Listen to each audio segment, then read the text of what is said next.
ইংল্যান্ডের গ্রাম অঞ্চলে লুকিয়ে আছে এমন একটি বাগান যেখানের গাছগাছালিতে স্পর্শ করলে আপনাকে মেরে ফেলতে পারে। আপনি কি সেখানে যেতে সাহস করবেন?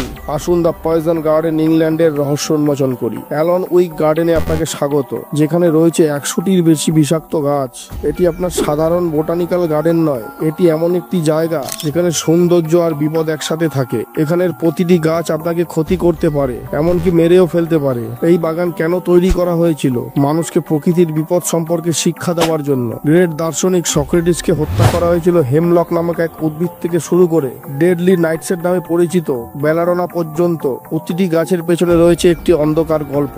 দর্শনার্থীদের সতর্ক করা হয় এই গাছগুলির স্পর্শ থেকে। গন্ধ নেওয়া বা খুব কাছে যাওয়াও নিষিদ্ধ। কিছু গাছ বিষাক্ত বাষ্প ছড়ায়, আবার কিছু ত্বকেরও ক্ষতি করে। এমনকি বাগানের পরিচর্যাকারীরাও সুরক্ষামূলক পোশাক পরেন। কিন্তু এখানেই টুইস্ট, এই গাছগুলির অনেকই আমাদের চারপাশে পাওয়া যায়। আপনি কি জানেন রবারের পাতা বিষাক্ত, অথবা ফক্সগ্লোভ একটি সাধারণ ফুল আপনার হৃদয়কে থামিয়ে দিতে পারে? এই বাগান শুধু বিপদ নয়, এটি প্রকৃতির শক্তির একটি স্মারক। এটি এমন একটি জায়গা যেখানে বিজ্ঞান, ইতিহাস এবং রহস্য একসাথে মিলিত হয়। তাহলে আপনি কি এখানে যাবেন? কমেন্ট করে অবশ্যই জানাবেন। যদি আপনি প্রকৃতির অন্ধকার দিক নিয়ে আগ্রহী হন, তাহলে লাইক বাটনে ক্লিক করুন এবং আরো রহস্যময় গল্পের জন্য ফলো করুন। ধন্যবাদ।